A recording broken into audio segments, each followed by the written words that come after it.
जी अस्सलाम वालेकुम। जी उम्मीद करता हूँ कि आप लोग खैर वाफियत से होंगे।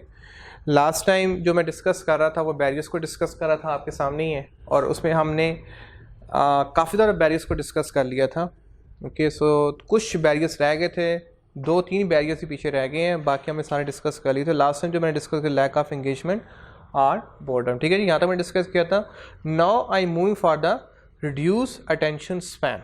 यहाँ तक ओके है जी, कोई इश्यू तो नहीं है लास्ट किसी बैरियर में? I hope you will not find any problem.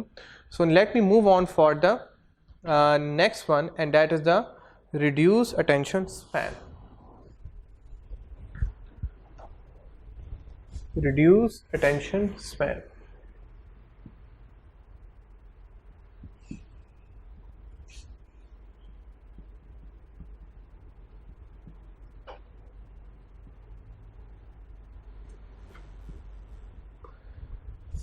Last वाली थोड़ा सा शॉर्ट हो गया था क्योंकि देयर वाज लिमिटेड टाइम। सो इंशाल्लाह इस लेक्चर में हम काफ़ी चीज़ें कवर करने वाले हैं। Reduce attention span ji.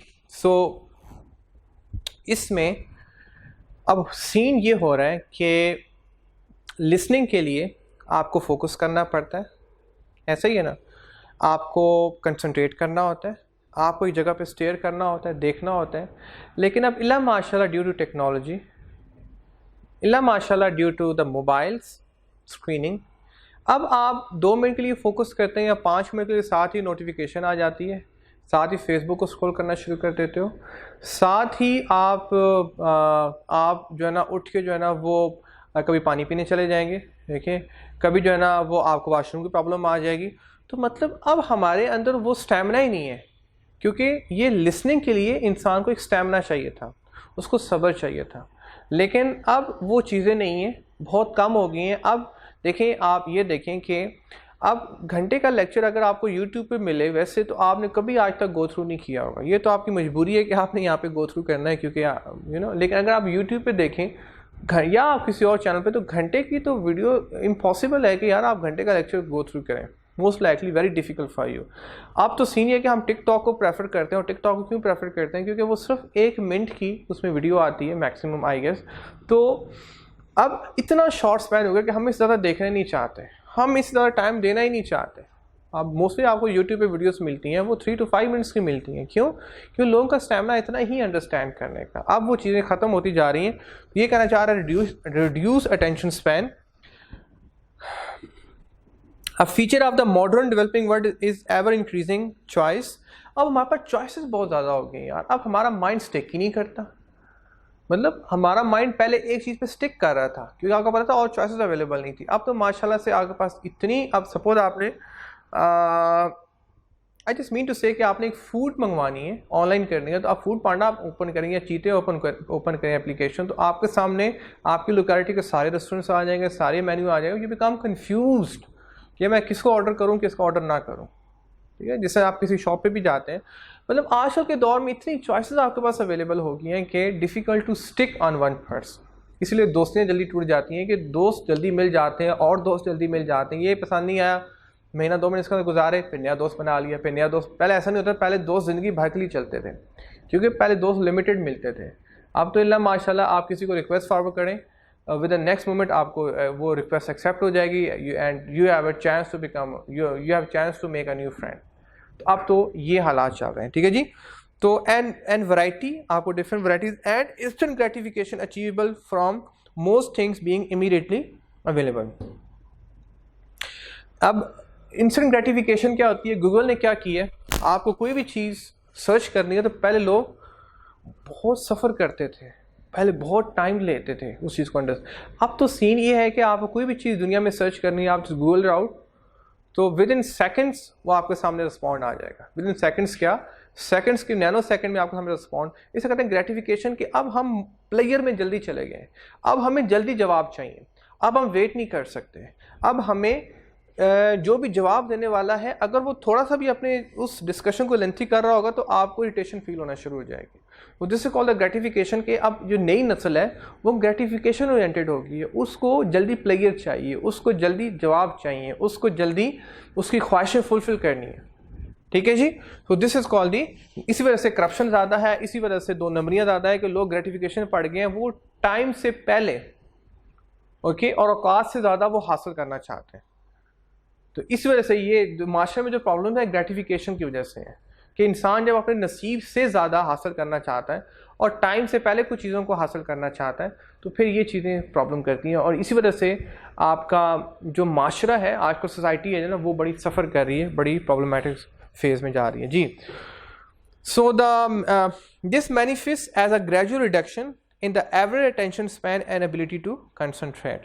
This manifests and a gradual, इसका जो रिज़ल्ट आया है, इसका जो नतीजा आया है वो क्या है कि इसका फीडबैक क्या है अल्टीमेटली, हर चीज़ का फीडबैक होता है, और इस टेक्नोलॉजी को इस्तेमाल करने के बाद डिफरेंट चॉइसेस आपके सामने होने के बाद इसका जो फीडबैक आया है उसका क्या है जी, reduction in average attention span ability. अब जो एवरेज अटेंशन स्पैन था, सपोज पहले एवरेज लोगों की थी 1 घंटा या 30 मिनट्स, अब एवरेज 5 मिनट्स है, 5 मिनट्स ज़्यादा आप सोने नहीं सकते।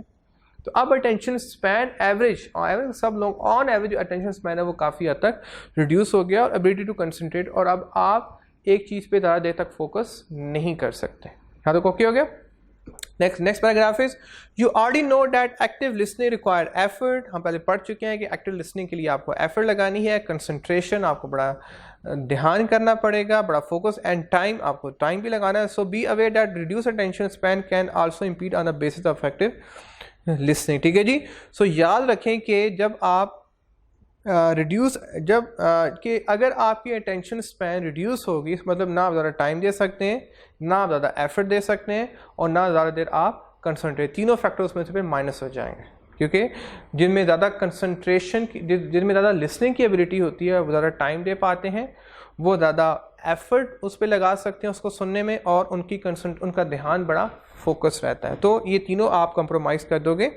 If this really is an issue that can not be overcome, अगर वाकई कोई ऐसी प्रॉब्लम है कि जिसको आप ओवरकम नहीं कर सकते, कि जो आप वाकई ही आपको टाइम का इशू है, या आपको कंसंट्रेशन का है, या आप एफर्ट नहीं लगा पा रहे हैं, then break down the communication process into the manageable chunk. फिर उसको मैनेजेबल चंक्स में आप कर सकते हो कि आप हर 10 मिनट के बाद ब्रेक कर लो, हर 20 मिनट के बाद आप ब्रेक कर लो। ठीक है, ज़रूरी नहीं कि 1 घंटा आप कंटिन्यूसली सुन लो, क्योंकि आपके अल्लाह शायद आप में एबिलिटी नेचुरली कम हो, या आपने एबिलिटी अपनी रिड्यूस कर ली हो due to use of excessive use of the sort of mess up technologies.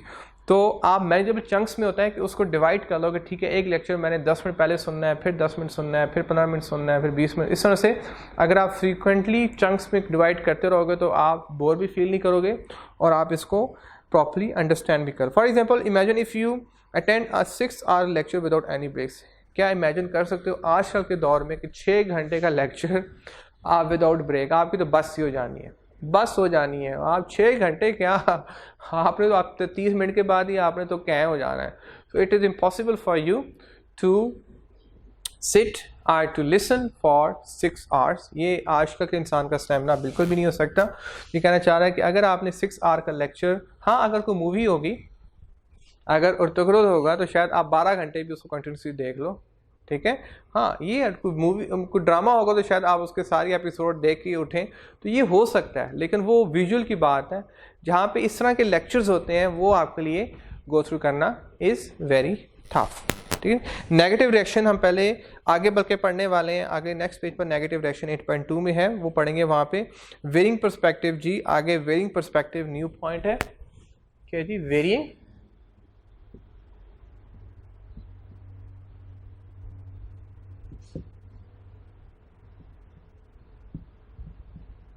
Varying perspective. ठीक है, आपको बताया था कि हर इंसान डिफरेंट तरह से एक चीज़ को एक्सप्लेन करता है। वेरिंग डिफरेंट पर्सपेक्टिव, हर शख्स एक चीज़ को, suppose if I talk about the sky, मैं आपसे पूछता हूँ जी स्काई का कलर क्या है जी, बताएं स्काई का कलर क्या है। सम ऑफ यू से sky is blue, someone will say sky is navy blue, someone will say sky is light blue, someone will say sky is dark blue। मतलब हर एक को डिफरेंट स्काई नज़र आ रहा है। ठीक है, या ओशन की बात करूँ तो हर एक को डिफरेंट ओशन नज़र आएगा, या अगर बात करूँ कि लाहौर कैसा है या कराची कैसा है, इस्लामाबाद कैसा है, तो हर एक का डिफरेंट पर्सपेक्टिव होगा। ठीक है। तो यहाँ पे प्रॉब्लम है कि वो जो बता रहा है वो अपने एंगल से बता रहा है, अपने एक्सपीरियंस के हिसाब से बता रहा है, अपनी परसेप्शन के हिसाब से बता रहा है।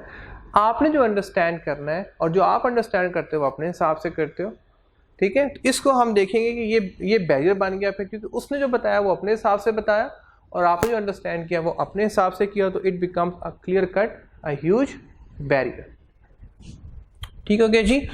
सो यहाँ पे ये कहना चाह रहा है कि one final point two remember that human often interpret things differently. आखिरी पॉइंट ये कि हर इंसान, जिस तरह से मेरा ये लेक्चर जो है, इफ़ देयर आर 60 स्टूडेंट्स, तो हर बच्चे ने डिफरेंट तरह से अंडरस्टैंड किया है। ध्यान रखो कि ये हो नहीं सकता, even if there are twin brother, twin sisters, उन दोनों ने डिफरेंट तरह से एक सेम चीज़ को अंडरस्टैंड किया है, में कुछ ना कुछ डिफरेंस लाजमी होगा। ओके, सो यही कहना चाह रहा है कि one final point two remember is that human often interpret thing different. वो बड़े डिफरेंट तरह से चीज़ों को इंटरप्रेट करते हैं and have varying point of view on the same thing. और सेम चीज़ पे उनका जो पर्सपेक्टिव होता है, जो ख्याल होता है, जो ओपिनियन होता है, जो अंडरस्टैंडिंग होती है, जो इंटरप्रिटेशन होती है, वो वेरी डिफरेंट होती है जी। Referring back to the fundamentals of listening, referring back to the fundamental of listening. अब हम फंडामेंटल्स को दोबारा गो थ्रू करते हैं। Effective listening ensure the required to effective listening require the listener to understand the message that speaker is communicating, that is to understand their perspective. अगर आप यहाँ में बताना चाह रहे हैं कि अगर आप ट्रूली स्पीकर के मैसेज को एज इट इज़ अंडरस्टैंड करना चाहते हो, जैसे अगर आप मेरे लेक्चर को एज इट इज़ अंडरस्टैंड करना चाहते हो, जैसे मैं आपको समझा रहा हूँ, तो फिर आपको मेरी जगह पे आके सोचना होगा। फिर आपको अपने हिसाब से इसको इंटरप्रेट नहीं करना, अपने हिसाब से अंडरस्टैंड नहीं करना, बल्कि इसको आपने मेरे हिसाब से गो थ्रू करना है और मेरे हिसाब से आपने इसको अंडरस्टैंड करना है। तो फिर everything is fine, all is well, otherwise nothing is well. So last paragraph, avoid making assumption about what this said. Assumptions क्या बनाते रहना कि शायद उसने ये कहा होगा, शायद उन्होंने ये बात की होगी, या शायद ये उनका मतलब होगा। This is wrong, this is not good. Use the various feedback technique mentioned earlier to ensure you understand exactly what the speaker's perspective is। ठीक है, तो डिफरेंट फीडबैक देते रहो, बताते रहो, वर्बली बताते रहो, नॉन वर्बली बताते रहो कि सर मैंने ये अंडरस्टैंड किया, क्या आप यही बताना चाह रहे थे। जिस तरह से अगर आप अच्छी रेस्टोरेंट्स में जाएं, जब आप ऑर्डर करते हैं तो जो वेटर होता है सारा ऑर्डर लिखने के बाद दोबारा उसको रिकॉल करता है कि सर आपने पहले ये कहा, एम ए फाइन, आपने 2 किलो कढ़ाई का बोला, मैंने सही सुना, आपने 10 नान्स का बोला, मैंने सही सुना, आपने फ्रेश लाइम का बोला, क्या मैंने सही सुना, आपने डेजर्ट में ये बोला, आपने आधा किलो फ़िश का बोला, क्या मैंने सही सुना। तो ये वो फीडबैक देता रहता है ताकि वो कोई गलती ना, क्योंकि इंसान गलती कर जाता है, टू एरर इज़ ह्यूमन। मैं अगेन एंड अगेन मेरा शुरू से ही कह रहा हूँ आपको कि इंसान गलतियाँ करेगा और करता रहेगा, मरते दम तक उससे गलतियाँ होती रहेंगी। लेकिन the thing is you have to learn from your mistakes. आपने मिस्टेक्स से सीखना है और उनको इम्प्रूव करना है, देखिए, और नेक्स्ट टाइम के लिए पूरी कोशिश करनी है कि वो रिपीट ना हो। ठीक है जी, गलती होना इज़ नॉट अ प्रॉब्लम, गलती होने के बाद उससे ना सीखना इज़ अ रियल प्रॉब्लम। गलती इज़ नॉट अ प्रॉब्लम, गलती के बाद उससे ना सीखो, ये बहुत बड़ा आपका एक फ्लॉ रह गया है, बहुत बड़ी एक वीकनेस रह गई है। आपने उस गलती से नहीं सीखा तो आपसे बड़ा फिर महरूम कोई नहीं है ज़िंदगी में। अल्लाह पाक गलतियाँ कराता ही इसलिए ताकि आप सीखो, ज़िंदगी में ज़्यादा सीखो जी। So a varying perspective example है नीचे। Not everyone see the ocean as blue, not the way you do. ठीक है, हर कोई ओशन को ब्लू नहीं देखता जैसे आप देखते हो। कुछ से पूछूंगा, सपोज मेरे सामने 4 स्टूडेंट हों, एक बोलेगा not blue at all, ocean तो ब्लू होता ही नहीं है। एक तो बोलेगा ऐसा, ये तो ब्लू होता ही नहीं है। सेकंड बोलेगा नॉट द सेम ब्लू, देखिए ये एग्जैक्टली उस तरह ब्लू नहीं है, लाइट ब्लू है। कोई बोलेगा लाइट ब्लू है, कोई बोलेगा डार्क ब्लू है, कोई बोलेगा स्काई ब्लू है। ठीक है जी, अदर कलर्स, कोई बोलेगा blue, brown, black, green and emerald. Okay, ये भी एमरल्ड भी एक बड़ा होली सा कलर होता है। ठीक है जी, a different shade of blue. अब हर एक का पर्सपेक्टिव डिफरेंट होगा, क्लियर जी। लेकिन आप यहाँ पे तभी इसको अंडरस्टैंड कर पाओगे कि जब आप स्पीकर के मुताबिक उसको गो थ्रू करोगे। ठीक है जी। So I am done. एक पॉइंट इसमें रह गया 8.2, उसने सेपरेट इसको कर दिया क्योंकि काफ़ी पॉइंट इसमें आ रहे थे, तो उसने नेगेटिव रिएक्शंस को या नेगेटिव लिसनिंग को उसने बिल्कुल सेपरेट ही कर दिया है। Okay, so basic barriers are done. So now I'm moving for the new topic, and that is a 8.2 negative listening. ये भी हो गया, ये भी हो गया. Now I am moving for 8.2, and that is the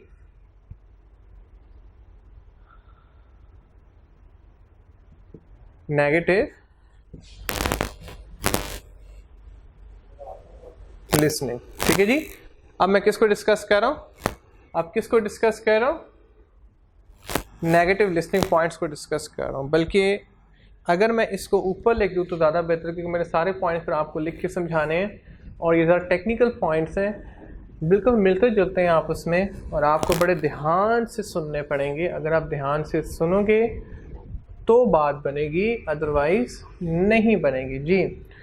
so I am gonna write here 8.2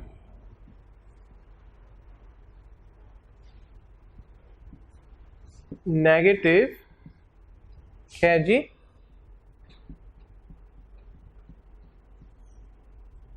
negative listening. ठीक है जी। सो नेगेटिव लिसनिंग में देखिए, बाद में पॉइंट्स में लिखूंगा, पहले मैं आपको बता दूं नेगेटिव लिसनिंग होती क्या है। कई वजूहात की बेस पे हम अपनी सोचों में मनफी हो जाते हैं, अपने ख़यालात में किसी शख्स के बारे में हम बिल्कुल ऑपोजिट सोचना शुरू कर देते हैं, नेगेटिव सोचना शुरू कर देते हैं। तो यहाँ पे वो फैक्टर्स बताएगा कि हम किसी के बारे में या उसके लेक्चर के बारे में या उसकी स्पीकिंग के बारे में नेगेटिव क्यों होते हैं जी। ठीक है। So people may intuitively react negatively to messages for various reason. कई वजूहात की बेस पे लोग जो है ना वो नेगेटिव होते हैं। The affective listener needs to be aware of the potential of this negative reaction. जो अफेक्टिव लिसनर्स होते हैं उनको इन सारी नेगेटिव पॉइंट्स का पता होना चाहिए कि हम किस तरह से हमें शैतान बहला सकता है और हम नेगेटिव हो सकते हैं। And suppress such barriers to affective listening, ताकि उनको सप्रेस किया जा सके, उनको दबाया जा सके, क्योंकि इल्म इज़ पावर। अब यहाँ पे कहते हैं नॉलेज इज़ पावर, ये this is the knowledge power, कि आपको पता हो कि वो कौन से फैक्टर्स हैं कि जो आपको नेगेटिव कर सकते हैं, फिर उनको सप्रेस करो ताकि आपकी लिसनिंग इम्प्रूव हो सके। ठीक है जी। सो सबसे जो पहला पॉइंट है वो है हमारा रिजेक्शन। सबसे जो पहला पॉइंट है वो क्या है जी? हमारा रिजेक्शन। अब ये इसमें कहना ये चाह रहा है कि आपने स्पीकर की बात को सुना, उसको प्रोसेस किया, उसको अंडरस्टैंड किया, अंडरस्टैंड करने के बाद फिर आप डिस्टॉर्शन में या समहाउ आपने बिल्कुल उस पॉइंट को रिजेक्ट कर दिया। यार पॉइंट मेरे मुताबिक गल नहीं है, यह गल ना आपको अंडरस्टैंड करने के बाद पता चला कि यार ये बात तो मेरी पर्सनैलिटी से क्लिक नहीं कर रही, ये बात तो मेरे कैरियर से क्लिक नहीं कर रही। ठीक है। ये बात तो मतलब आप जहाँ पे अपने मुताबिक चीज़ें चाहते हो और अगर वो चीज़ आपके मुताबिक क्लिक नहीं करती, आप उसको रिजेक्ट कर देते हो। ठीक है। So first point is rejection, कि आप उसको टाइम पूरा देते हो, आप उसकी बात सुनते हो, आप उसको अंडरस्टैंड करने की कोशिश, लेकिन जब आपको लगता है कि यार वो आपकी साइकोलॉजी के मुताबिक नहीं है, आपकी केमिस्ट्री के मुताबिक नहीं है, आपकी वाइब्स मैच नहीं हुई, आपकी फ्रीक्वेंसीज मैच नहीं हुई, तो फिर आप उस बंदे को रिजेक्ट कर देते हैं। ठीक है जी। पहले आप उम्मीद से होते हैं कि शायद मेरे इससे भी कुछ बन जाए, शायद मैं इससे भी कोई बेनिफिट गेन कर लूँ, शायद मुझे इसकी बात भी समझ में आ जाए, लेकिन जब बाद में आपकी इंटरेक्शन होती है, कुछ टाइम स्पेंड होता है, उसके बाद आप उसको रिजेक्ट कर देते हैं या उसके ख्यालात को आप रिजेक्ट कर देते हैं। ठीक है जी। So that is called the rejection phase. Rejection से disagreement with the point being made. अब आप उसने जो पॉइंट बनाए हैं, उसने जो पॉइंट डिस्कस किए हैं, आप उसे डिसएग्री करते हैं, कहते हैं नहीं मेरा ये ख्याल है, आप जो कह रहे हैं वो सही नहीं है, मैं इसे बड़ा डिफरेंटली सोचता हूँ। ठीक है। आप जो कह रहे हैं वो गलत है और जो मैं कह रहा हूँ वो सही है। ठीक है जी। जहाँ पे आप अपनी मैं को ज़्यादा फोकस करते हैं, अपने ज़ात को ज़्यादा फोकस करते हैं और अगले बंदे की बात को उतना इंपॉर्टेंस नहीं देते। That's the first point. The next denial. ठीक है जी। ये you have to be with me. अगर आप मेरे साथ नहीं होंगे क्योंकि ये बिल्कुल धागे के बराबर डिफरेंस है। अगर आप मेरे साथ नहीं होंगे तो obviously you will not be able to grab the whole topic. ठीक है जी। सो डिनाइल होता है not wanting to accept the message that is being communicated. आप उससे मुलाकात ही नहीं करना चाहते, आप उसकी बात ही नहीं सुनना चाहते। आप कहते हो बस मैं तो उससे मिलना ही नहीं चाहता। अभी भाई उससे मिलो, उससे मुलाकात करो, उसकी बात सुनो, शायद वो आपको बात अच्छी लग जाए, शायद वो पर्सनैलिटी आपको अच्छी लग जाए, लेकिन आप किसी को देखने नहीं चाहते, आप किसी को सुनना ही नहीं चाहते। आप डिनाइल, नहीं यार मैं तो देखना ही नहीं चाहता, मतलब आपने उसके बारे में सुना नहीं, I don't interact with this person, I don't listen this communication, मैं उससे बात ही नहीं करना चाहता। अक्सर ऐसा होता है हमारे कल्चर में। तो डिनाइल होता है कि अगले बंदे को मौका दिए बगैर उसको अपने सर्कल से निकाल बाहर फेंकना। ठीक हो गया जी। So not wanting to accept the message that is being communicated, you are not willing to accept his message, जो वो कह रहा है बिल्कुल उसको सुने बगैर ही आप उसको इनकार कर दें। Ignoring, the third is ignoring. अब इग्नोरिंग क्या होता है जी? जी बताएं जी, इग्नोरिंग क्या होता है जी? Yes, what is meant by ignoring? अब आमना सामना हो गया या अब आपकी मजबूरी है मैसेज को सुनना, लेकिन अक्सर ऐसा होता है ना कि एक शख्स है जिससे आपकी बनती नहीं है, अब वो शख्स अचानक आपके सामने आ गया, तो आप मोबाइल पे ऐसे शुरू हो जाते हैं कि आप इसको नोटिस ही नहीं किया, या आप इधर देखना शुरू कर देंगे, इधर देखना शुरू कर देंगे, या आप ऐसे ऊपर देखना शुरू कर देंगे। ठीक है, तो दिस कॉल्ड इग्नोरिंग, कि आप उससे मुलाकात नहीं करना चाहते, या समटाइम आपको वो मैसेज दे रहा होता है लेकिन आपको भी राइट देखने कभी लेफ्ट, आप उसको इग्नोर कर रहे हैं। और इससे बड़ी जलालत कोई नहीं है कि बंदा आपके सामने आ जाए और आप उसको ऑल टुगेदर इग्नोर कर दें, इससे बड़ी शख्स के लिए जलालत कोई नहीं है। सो इग्नोरिंग बड़ी तकलीफ दे होती है। Trying to hide from receiving the message, कि you don't want to receive the message, आप समझते हो कि मेरे पे मुसीबत है, ये चैलेंज है, बस बिठा दिया गया है, बस ये सुनना है। कि जैसे कई दफ़ा होता है आपके पेरेंट्स लेक्चर दे रहे होते हैं लेकिन आप कहते हो इग्नोर करते हो, मतलब you don't focus too much. मैंने I have seen so many children around जो ये काम कर रहे होते हैं। Ignoring, try to hide from receiving the message. ठीक हो गया जी। सो आप आंखें चुराते हो और आप उस पर्सन में या उसकी बात में इंटरेस्ट नहीं लेते हो, और पता चल रहा होता है कि आप उसके मैसेज को या उसको आप इग्नोर कर रहे हो। और क्लास में जो टीचर पनिश करता है वो किसकी वजह से करता है? Mostly ignoring. जब स्टूडेंट्स उसकी बात को नहीं सुन रहे होते तो फिर टीचर क्या करता है, उनको उनकी इग्नोरेंस की बेस पे उनको पनिश करता है। क्लियर हो गया जी। Next is defensiveness. Next is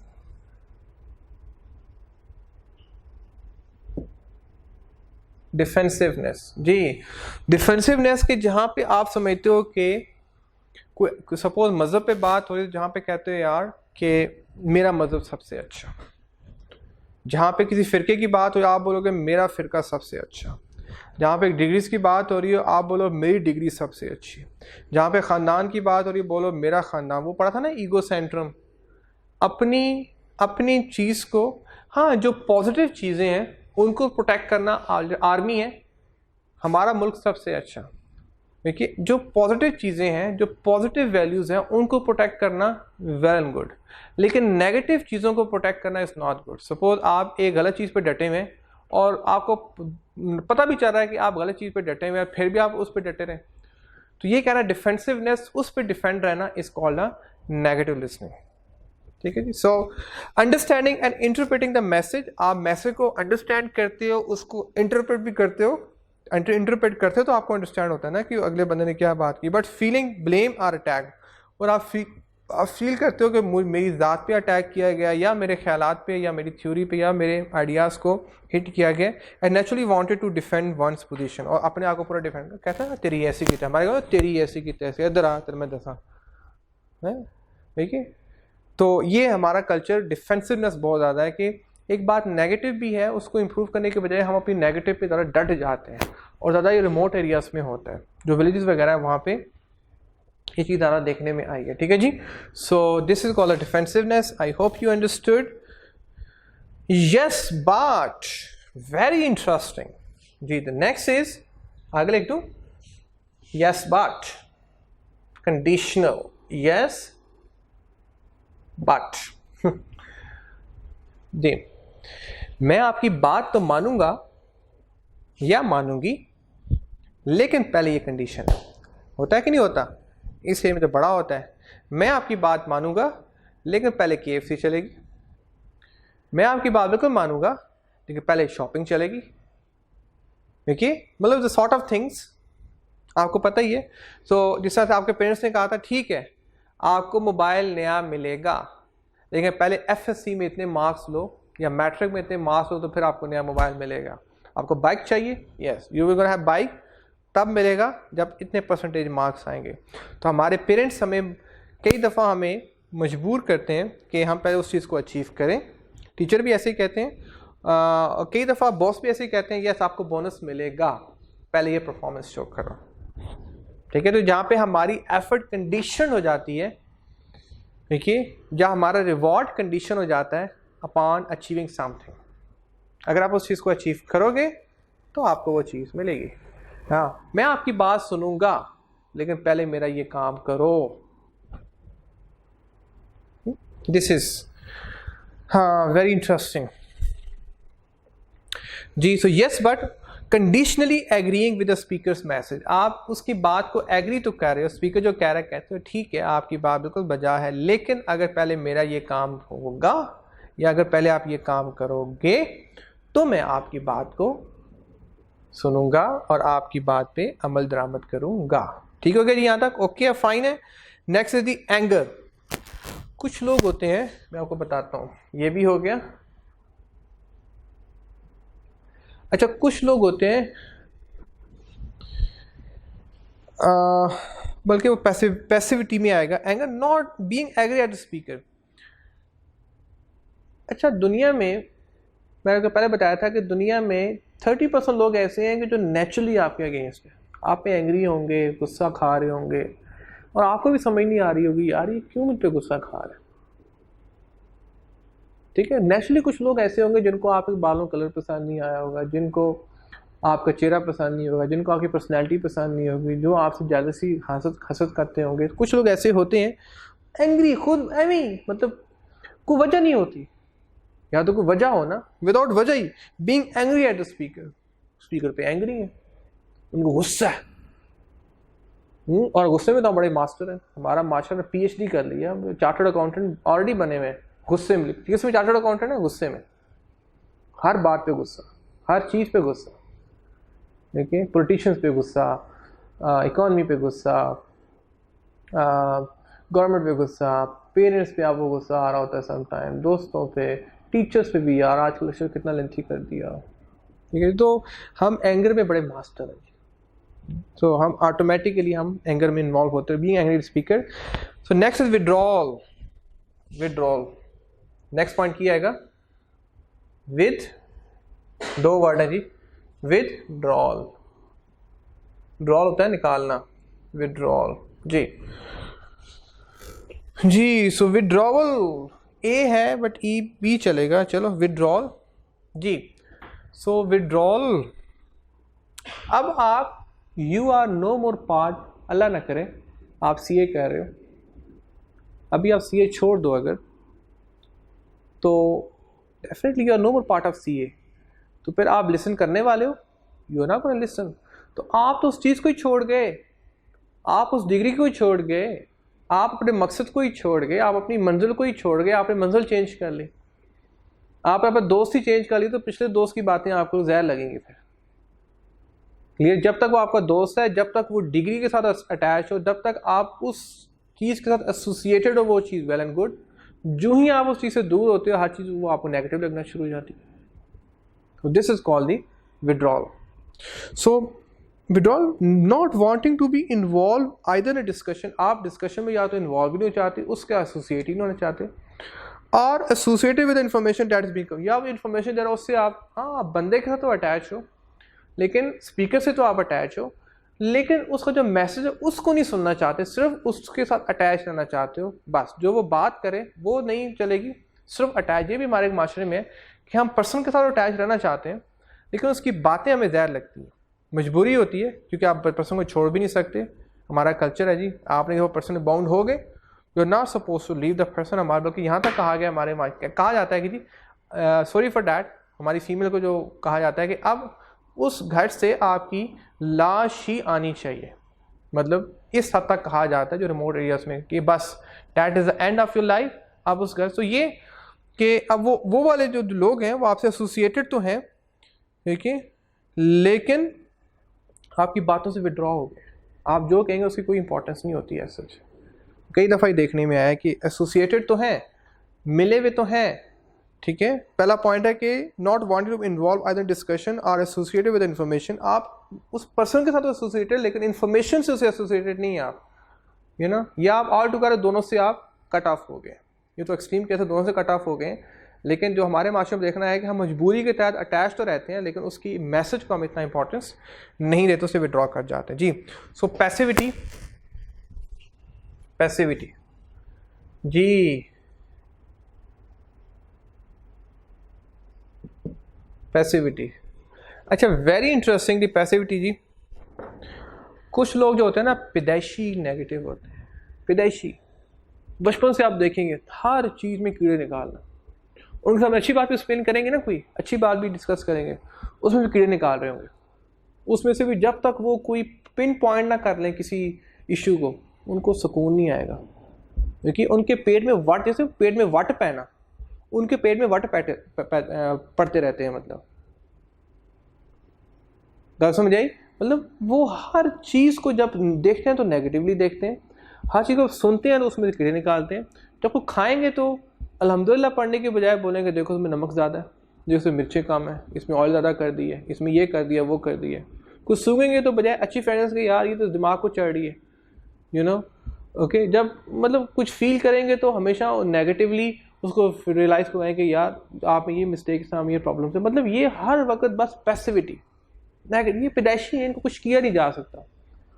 जो पैसिविटी का तल्लक है काफ़ी हद तक इसे बड़ी मेहनत करनी पड़ती है, जो लोग पैसिव होते हैं उनको ऑप्टिमिस्टिक बनाने में बड़ी मेहनत करनी पड़ती है, ज़िंदगी बड़ी स्ट्रगल करनी पड़ती है उन लोगों, ठीक है जी। देन फेक एग्रीमेंट, अच्छा इसको पहले पढ़ लूँ। Passivity, not caring, not caring और बीइंग इंटरेस्टेड, कोई सरोकार नहीं है बंदे के साथ, कोई उसके में सरोकार नहीं है, बस negative, absolutely without any reason negative, passivity, पैदाइशी नेगेटिव उसमें जीन्स ही ऐसे आ गया, उसमें डीएनए ऐसे आ गया कि वो अब नेगेटिव ही नेगेटिव, ठीक है जी, full of negativity. Aggression, aggression, गर्मी दिखाना, कहते हैं ना जवानी बड़ी गर्मी दिखा रहा है, so the next is aggression. 2 point है जी, एग्रेशन, ये भी हो गया। एग्रेशन पढ़ूंगा भी right now, aggression, being actively hostile either because of the speaker और because of the message. Aggression के अगले बंदे को टफ टाइम, एग्रेसिव, उसको बड़ा मतलब एग्रेसिव, आपका बिहेवियर, इसमें जो ज़्यादा बात है वो बिहेवियर की है, वो कर्टियस है ना, कर्टियस के ऑपोजिट आप कह लो एग्रेसिवनेस, के आपकी टोन या आपका लहजा ऐसा है कि जो एग्रेसिव है, जो अगले बंदे को थ्रेट कर रहा है, फियरफुल होता है। कुछ बंदों को आप देखते हैं तो देख के आप डर जाते हैं, होता है ना समटाइम, कुछ लोगों को देखते हैं तो आपको लगता है जैसे ये अल्लाह वाले हैं, और कुछ लोगों को जब देखते हैं तो दूर से देखते हैं तो आपको लगता है कि यार नहीं यार, आपको बंदे से डर होना, खौफ आना शुरू होता है। क्लियर जी, इसमें फीमेल ज़्यादा महारत रखती हैं इस पॉइंट को अंडरस्टैंड करने में as compare to the males. So aggression होता है कि वैसे ही आप अपनी बात में, अपने बिहेवियर में, अपने एक्शन में एग्रेसिव हैं, you are not like a normal person. So being hostile, actively hostile either because of the speaker और because of the message it's, ठीक है जी। सो मैसेज की वजह से या स्पीकर की वजह से आप अपना हाश बिहेवियर शो कर रहे हैं, क्लियर हो गया जी, हाश बिहेवियर शो कर रहे हैं, या हाश आपका एक्सेंट है, या हाश आपके वर्ड्स हैं। Then last is the fake agreement, तो ये भी हो गया जी fake agreement. Let me write here fake, ये आपको नजर आता है जी। Right now I am here, right now where on the fake agreement. किस पर हूँ जी? ऑन द फेक एग्रीमेंट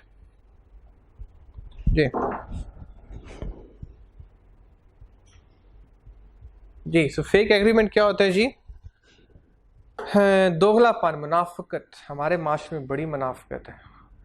लोग मुंह पे बोलेंगे मैं आपके साथ हूँ, आपको बड़ा करेंगे यार, नहीं हम आपके साथ हैं, आप जो कह रहे हैं बिल्कुल सही कह रहे हैं, आप बिल्कुल सही फरमा रहे हैं, लेकिन बैक एंड भी उसके छुरा घोंपेंगे, बहुत बड़ा छुरा ऐसे घोंपेंगे, चुगली करेंगे उसके पीछे, वो ऐसा तो वो वैसा। ठीक है, तो ये मुनाफिकत है फेक एग्रीमेंट के। बजाय तो आप उसका एग्री कर रहे हो कि यस ऑल इज़ वेल, आप बिल्कुल सही हैं, आप जैसा तो शरीफ बंदा मैंने ज़िंदगी में नहीं देखा, आप जैसा तो नेक बंदा मैंने ज़िंदगी में नहीं देखा, आप जैसा तो ऑनेस्ट बंदा कभी मिलेगा ही नहीं ज़िंदगी में मुझे। लेकिन जो ही बंदा आंखों से ओझल होगा, पीछे उसकी इतनी वार्ड लगाएंगे, इतना मजाक उड़ाएंगे कि आपकी सोच। ठीक है जी। So this is called the fake agreement. Appearing to agree with the message, उसके मैसेज से अपीयर कर रहे हो, बज़ाहिर आप शो कर रहे हो that all is well, but fundamentally disagreeing, अंदर से आप डिसएग्री कर रहे हो। ये आपको पता है प्रॉफिट के दौर में कई थे जो मुसलमान नहीं थे, लेकिन वो शो करते थे वी आर मुस्लिम्स, नमाज़ें पढ़ते थे सब कुछ, लेकिन जब आपस में मिल के बैठते थे तो वो कहते थे हम उनके साथ तो नहीं, हम तो वैसे ही शो करने के लिए कि हम मुसलमान हैं तो हम उनके साथ अटैच हो गए। ठीक है जी। सो ये मुनाफिकत है, और अल्लाह पाक इस चीज़ से बड़ी नफ़रत फरमाते हैं कि अंदर से और बाहर से और। बाहर भी आपका वैसे होना चाहिए जैसे आप अंदर से। ठीक है, आपकी जैसे आप बाहर से खुली किताब है, लोग बोले अंदर से भी आप ऐसे ही हैं।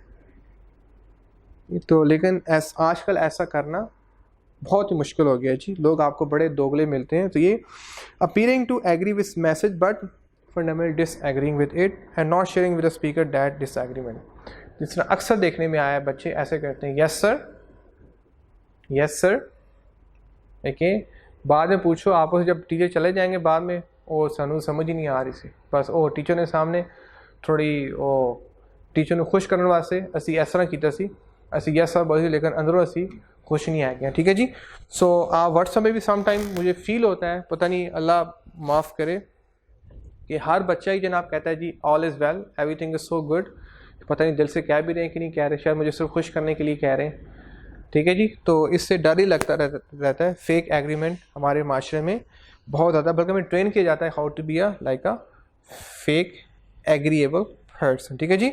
सो I am done with the 8th part, now I am left with the last part, that is the speaking skills. यहाँ तक ओके हो गया जी। Last one is the speaking skills.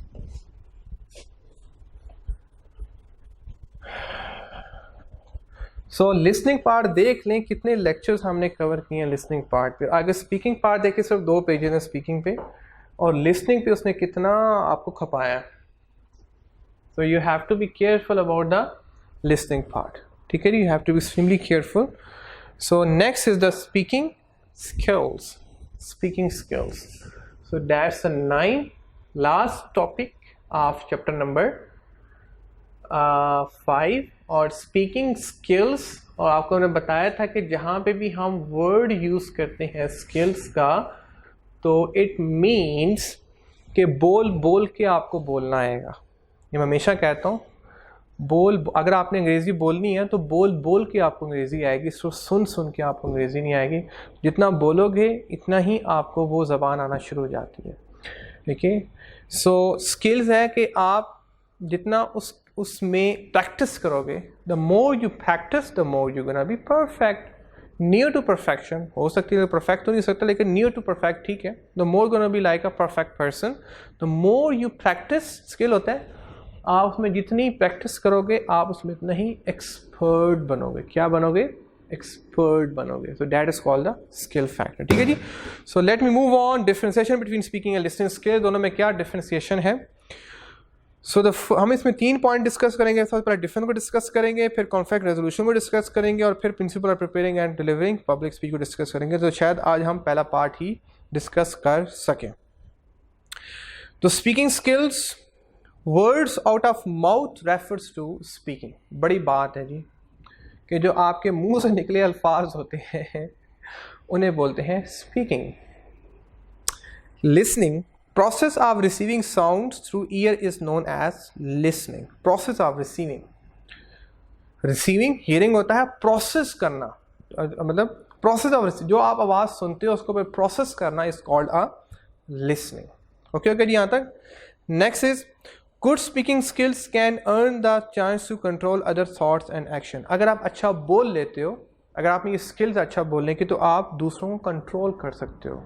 जिस तरह अगर टीचर अच्छा बोल सकता है तो वो 1 घंटे के लिए या उस टाइम तक के लिए जब तक वो लेक्चर डिलीवर कर रहा होता है स्टूडेंट्स को ग्रैब कर सकता है, ठीक है, उनको साइकोलॉजिकली अपने साथ लेके चल सकता है। Next is the listening. Active listening can make people let more effectively when they take the time to listen to others, ठीक है। Lead more effect. अच्छा, अगर आप अच्छा सुनते हो, जो अच्छे लीडर्स होते हैं, यार अच्छे जो लीडर्स होते हैं वो अच्छे लिसनर्स होते हैं।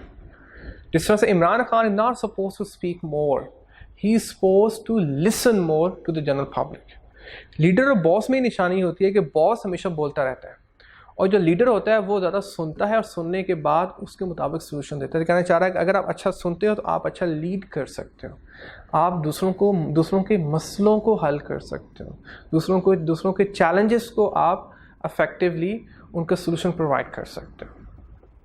क्लियर जी। So active listening can make people lead more effectively when they take the time to listen. जब दूसरों को सुनते हैं तो दूसरों को उससे तस्कीन मिलती है और दूसरों को आप इस पोजीशन में होते हैं कि दूसरों के आप मसलों को जान के उनको हल कर सकें। The third is speaking blesses you with a chance to vent your energy in a way that listening. अब बोलने के लिए आपको एक डिफरेंट वेंट, आपको डिफरेंट एनर्जी चाहिए कि जो लिसनिंग के लिए रिक्वायर्ड नहीं है। बोलने के लिए आपको थोड़ा ज़्यादा एनर्जेटिक होना पड़ेगा, आपको ज़्यादा इंथुजियास्टिक होना पड़ेगा। Some time I am slow in speaking, क्योंकि माय नेचर मैं थोड़ा सा स्लो एनर्जी वाला बनता हूँ, तो मुझे बोलने में ज़्यादा एफर्ट करनी पड़ती है। तो सम टाइम यू फील कि मैं बड़ा स्लो हूँ आज। सम टाइम यू फील कि यार आज टीचर इतनी मेहनत से, मतलब वो इतनी एनर्जी से नहीं पढ़ा रहे। ओके, वो क्यों होता है? समटाइम्स के उसकी एनर्जी डिफरेंट चाहिए। बोलने के लिए आपको हाई एनर्जी रिक्वायर्ड है, हाई एक्टिवनेस रिक्वायर्ड है, लेकिन लिसनिंग के लिए you are not suppose to have more energy. आप बस एक जगह बैठे हैं, सुनी जा रहे हैं, उसके लिए आपको हाई एनर्जी रिक्वायर्ड नहीं है। So listening provide you with opportunity to understand others much better and take effective decisions. Okay जी। सो लिसनिंग से आप दूसरों को, जैसे आप मुझे इतना लिसन करोगे, जितना सुनोगे, आप इतना मुझे अंडरस्टैंड करोगे, जितना अच्छा अंडरस्टैंड करोगे मुझे और दूसरों को भी, दूसरे टीचर्स को भी, एंड टेक इफेक्टिव, और इतने ही आपके डिसीजंस जो है आई कैप में अच्छे होने वाले हैं। इतने ही आप अच्छे इफेक्टिव डिसीजंस करोगे। ओके, फाइन जी। नेक्स्ट इज जी, ये ओके लास्ट पॉइंट, कि जितना अच्छा आप सुनोगे दूसरों को, इतना ही आपका अंडरस्टैंड होगा। जब इतना अच्छा अंडरस्टैंड होगा, आपकी ज़िंदगी में फ़ैसले इतने ही अच्छे होने वाले हैं। Last, you can get a relief through speaking while in state of anger. Okay, जो भी आपके अंदर जो गुबार चल रहा होता है, जो भी आतिश फशान जो आपके अंदर जो चल रहा होता है, ओके, वो अंदर नहीं रहना चाहिए। गुस्से को कहते हैं चैनलाइज करना चाहिए। हम गुस्से को दबाते हैं, सप्रेस करते हैं, बहुत गलत है, बहुत ही गलत है। गुस्से को सप्रेस, उसको निकालो, किसी बंदे पे ना निकालो, लेकिन उसको राइट लेफ्ट किसी चीज़ पे निकाल दो। दीवारों से बातें करो, बड़बड़ाओ, लेकिन गुस्से को निकालो। कहना चाह रहे हैं कि जब गुस्से को निकाल देते हो तो आप रिलैक्स फील करते हो। होता है ना सम टाइम कि आप किसी के साथ अपने मसले शेयर करते हो, उसने मेरे साथ ये कर दिया, उसने वो कर दिया, तो वो जो बोलने वाला होता है, जो मसले डिस्कस कर रहा होता है, ही और she feel relax after discussing all those problems. ये कहना चाह रहे हैं कि you can get a relief through speaking while in a state of anger. जब भी आप गुस्से में होते हैं और अगर आप गुस्से में बोलें तो आपको फिर अल्टीमेटली आप ठंडे हो जाते हैं और फिर आपको सुकून आता है। गुड लिसनर्स अवॉइड, नहीं तो अदरवाइज आप अंदर अंदर पकते रहते हो, अंदर ही अंदर गुस्सा आप में, और जो अंदर अंदर अपना गुस्सा रखते हैं वो बहुत सी बीमारियां जनरेट करता है, बहुत सारी बीमारी जनरेट करता है, इनके फालिज के हद तक लोग पहुंच जाते हैं। नेक्स्ट इज जी, good listeners avoid misunderstanding and communicate with others one level ahead from others. जो अच्छे लिसनर्स होते हैं वो तमाम मिसअंडरस्टैंडिंग्स को अवॉइड करते हैं, सारी नॉइज़ेस को अवॉइड करते हैं, सारी डिस्टॉर्शंस को अवॉइड करते हैं, सारे बैरियर्स को, अपने पढ़े हैं अभी वो सब उनका टेक केयर करते हैं, उनको अवॉइड करते हैं या उनको मैनेज करते हैं, और and communicate with other one level ahead from others, ठीक है। और वो दूसरों के साथ एक लेवल आगे चल रहे थे। सपोज क्लास में मैथ सर्टिफिकेट उसने लेना है, टॉप उसने करना है कि जो दूसरों की बनिस्बत एक लेवल अहेड चल रहा होगा। मतलब अगर दूसरों ने 80% अंडरस्टैंड किया तो वो 90% अंडरस्टैंड करेगा। अगर दूसरों ने बाकी बच्चों ने अगर 90% मार्क्स लिए तो वो 100% मार्क्स लेगा। तो वो जो आपके मार्क्स हैं, जो आपकी परफॉर्मेंस है, वो डिपेंड किस पे कर रही है? बोलने पे नहीं कर रही, वो किस पे कर रही है? वो लिसनिंग पे कर रही है। तो आप जितना ज़्यादा सुनोगे आप इतना ही दूसरों की आंखों का तारा बनोगे। जिस तरह से आप क्लास में जो ज़्यादा अच्छा सुनता है वो लाइक स्टूडेंट बनता है। जब वो लाइक स्टूडेंट बनता है या बनती है तो वो बाकी सारे स्टूडेंट उससे एसोसिएट होना चाहते हैं कि यार इसके पास बैठो, इससे दोस्ती करो, क्योंकि इससे आपको भी ज़्यादा पे लर्निंग होती है। ठीक, खरबूद रंग पकड़ता है। तो this is a point to be covered, ठीक है जी। So I am done with the basic 9.1। ये 9.1 जो difference between speaking and listening, ठीक है जी। So now I moving for the next conflict resolution. यहाँ तक ओके हो गया जी? यहाँ तक ओके जी। So next is the 9.2 and that is the conflict. ये अपने आप है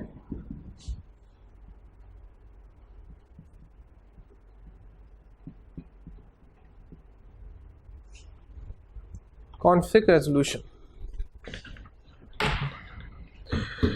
जी, बचपन से लेके आज तक ज़रा सोचो कि आपकी ज़िंदगी में कितने झगड़े हुए हैं, चाहे बातों से हुए हैं चाहे फिजिकली हुए हैं। आपकी ज़िंदगी भरी पड़ी होगी झगड़ों के साथ, कॉन्फ्लिक्ट्स के साथ। ओके, ये हो नहीं सकता कि आपकी लाइफ में अभी तक कोई कॉन्फ्लिक्ट ना। It is impossible, it is impossible. कभी ना कभी आपका भाइयों के साथ, बहनों के साथ, दोस्तों के साथ, कुलीग्स के साथ, हमसायों के साथ, क्योंकि झगड़ा हुआ ही होगा। बल्कि आजकल तो मोस्टली हम कॉन्फ्लिक्ट की स्टेट में ही रहते हैं। कहना ये चाह रहा है कि झगड़ा तो आपका बेटा होना ही होना है। कुछ भी कर लो, चाहे फरिश्ता भी बन जाओ दुनिया में आके, झगड़ा तो आपका होना ही होना है। किस तरह का होना है वो आगे बता रहा है सारा, कि झगड़े किस तरह के होते हैं और उनको कैसे ख़त्म किया जा सकता है, ठीक है जी। सो यही कहना चाह रहा है कि ऑन दिस अर्थ, इस पूरे अर्थ पे, इस ज़मीन पे, एवरी टाइप ऑफ रिलेशनशिप, हर तरह का जो ताल्लुक है, हर तरह का जो रिलेशनशिप है, no matter how strong it is, जितना मर्जी स्ट्रॉन्ग, बल्कि जितना स्ट्रॉन्ग रिलेशनशिप होता है उसमें झगड़े इतने ज़्यादा होते हैं। जिस तरह से आपका पेरेंट्स के साथ जो ताल्लुक है दुनिया में सबसे मजबूत ताल्लुक है, और सुबह शाम आपको जो डांट डपट पड़ती है वो आपके पेरेंट्स से पड़ती है। ऐसा ही है ना। सो कहना चाह रहा है कि कितना ही स्ट्रॉन्ग कोई ताल्लुक क्यों ना हो, कितनी मोहब्बत वाला, और जितना मोहब्बत वाला ताल्लुक होता है, मज़े की बात है उसमें छोटे मोटे कॉन्फ्लिक्ट इतने ही ज़्यादा होते हैं। क्यों? क्योंकि अब आप उससे मोहब्बत करते हैं, आप चाहते हैं कि वो कामयाब हो, जैसे आपके पेरेंट्स चाहते हैं कि वो आप कामयाब हो, तो वो आपको सुबह शाम फिर आपसे कॉन्फ्लिक्ट की स्टेट में, और आप कॉन्फ्लिक्ट की स्टेट में हैं। वो कहते हैं पढ़ो, वो कहते हैं मेहनत करो, वो कहते हैं ये काम करो, वो करो, लेकिन आप अपनी मर्जी करना चाहते हैं। सो फिर there is a conflict. Faces conflicts and problem. दुनिया का कोई भी रिलेशनशिप है उसने इन चीज़ों को तो फेस करना ही करना। There are multiple ways that can really help individual in resolving conflict in healthy way. ये मल्टीपल वेज हम पढ़ने वाले हैं कि हम इन कॉन्फ्लिक्ट्स को किस तरह से अल्टीमेटली रिजॉल्व कर सकते हैं, हल कर सकते हैं हेल्दी वे में, कि उससे अच्छा इम्पैक्ट भी पड़े। द मोस्ट इंपॉर्टेंट ऑफ दोस्त, हम कहते हैं भाई झगड़ा हुआ तो अगले बंदे को उड़ा के रख दो। हमारा तो यही है ना, झगड़ा हुआ है और तेरी ऐसी की तैसी। हम पूरी कोशिश करते हैं अपने बाजू ऊपर करें, तुझे मैं बताता हूँ मैं कौन हूँ, ठीक है जी। सो हम तो यहाँ पे इस टेक्निक को ज़्यादा फॉलो कर, लेकिन कहना चाह रहे हैं कि देयर आर सर्टन वेज कि जिसके थ्रू हम झगड़े को भी ख़त्म कर सकते हैं और अच्छे वे में ख़त्म कर सकते हैं कि आपकी कम्युनिकेशन भी बरकरार रहे। तो मोस्ट इंपॉर्टेंट ऑफ दो स्किल इज़ इफेक्टिव कम्युनिकेशन। ये तभी होगा कि जब आपको पता होगा कि इफेक्टिव कम्युनिकेशन कैसे की जाती है, ठीक है जी। हाँ, आगे जी। Okay, so I am, yes, still I have like, yes, I can go for like 5 minutes more. So language defines human humanity. अब इंसान की पहचान वो उसकी ज़बान है। लैंग्वेज, वो किस तरह की ज़बान का इस्तेमाल करता है। So language defines human humanity which Indeed is a vehicle of communication. जो अल्टीमेटली इंसान को आगे लेके चलती है, जो इंसान को आगे कामयाब करती है। ये लैंग्वेज ही है, ये आपकी ज़बान है, जो आपकी पहचान है। और इस ज़बान की बेस पे आपके रिलेशनशिप बनने हैं, आपके रिलेशनशिप स्ट्रॉन्ग होने हैं या आपके रिलेशनशिप टूटने हैं। ये ज़बान ही है कि ये जो पार्ट है ना, ये बड़ा ख़तरनाक पार्ट है। जब तक आप सुनते रहते हैं तो ऐसा कोई झगड़ा नहीं है, लेकिन जब आप कानों से निकल के जब आप इसको मूव करना शुरू करते हैं ज़बान को ना, फिर समझो कि प्रॉब्लम शुरू, फिर कॉन्फ्लिक्ट्स। समझो कि अब आप जो है ना, अब आप शिकंजे में फंसने वाले हो, क्योंकि आपने ऐसी कोई ना कोई बात कर देनी है, कोई दूसरे ऐसी कोई बात कर देनी है जिससे उसने प्रॉब्लमेटिक सिचुएशन में आ जाना है। ठीक है जी। सो कहना ये चाह रहा है कि जब तक आपकी ज़बान बंद थी और आपके कान खुले थे, okay, so you are well and good, लेकिन जो ही आपने लैंग्वेज का इस्तेमाल किया, जो ही आपने अल्फाज की अदायगी शुरू की, प्रॉब्लम स्टार्ट्स। तो इंसानी जो प्रॉब्लम जो स्टार्ट होते हैं, अब बताऊँ प्रॉब्लम जो स्टार्ट होते हैं, क्योंकि इससे आप फिर एक्सप्रेस करते हो, अपना पर्सपेक्टिव देते हो। आंखों से जो आपने देखा, अगर आप उसके बारे में नेगेटिव भी है, नो प्रॉब्लम, सुना नेगेटिव है, नो को, वो आपके अंदर तूफान चल रहा है, उसको तो नहीं पता आपके अंदर क्या चल रहा है। लेकिन जो ही आप ज़बान से उसको एक्सप्रेस करते हो, फिर तूफ़ान बदतमीज़ी शुरू हो जाता है, फिर जो कहानी शुरू होती है वो फिर आपको पता ही है जी। So people therefore hold to communication for many reasons. ठीक है, इंसान कई वजूहात की बेस पे कम्युनिकेशन करते हैं। होल्ड टू कम्युनिकेशन, कई वजूहात की वो कम्युनिकेशन करते हैं। लाइक मैं आपसे जो कम्युनिकेशन कर रहा हूँ वो क्यों कर रहा हूँ जी, because you want to become a chartered accountant and I am here to let you know the subject that is called the business communication, and we will try to emphasize upon the roles and function of communication as one of the ways to resolve conflict। ठीक है, तो हम इस topic में ये पढ़ने वाले हैं, we will try to emphasize upon the roles and function of communication, कि कम्युनिकेशन का क्या रोल और किस तरह से वो फंक्शन अदा करती है किसी भी झगड़े को हल करने में। ठीक है जी, तो इंशाल्लाह ये हम नेक्स्ट लेक्चर में गो थ्रू करेंगे। बड़े इंटरेस्टिंग है जी, you will really enjoy it, you know, yes, we will really enjoy it। ठीक है जी। सो इंशाल्लाह इसको हम नेक्स्ट लेक्चर में गो थ्रू करेंगे।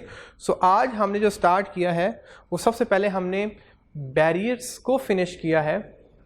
बैरियर्स को हमने सबसे पहले गो थ्रू किया है कि हमने रिड्यूस अटेंशन स्पैन से स्टार्ट किया था, फिर हमने वेरियस पर्सपेक्टिव्स पढ़े, फिर हमने नेगेटिव लिसनिंग को गो थ्रू किया।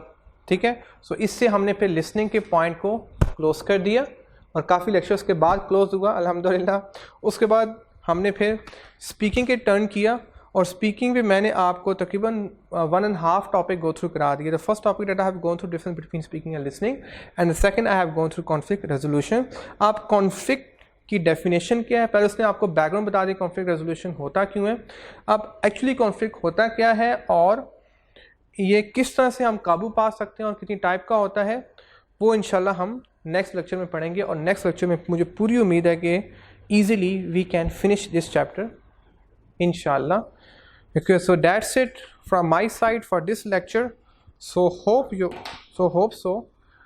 will study hard, you will be with me, you will be give me a productive feedback कि जिससे अगर आपको लगती है कोई चीज़ improve करने वाली है, so please let me know how I can improve those things। ठीक है जी, so that's it from my side। हाँ, खुश रहें, आबाद रहें, दूसरों को भी खुश रखें, दूसरों को ज़िंदगी में आसानियाँ बांटें।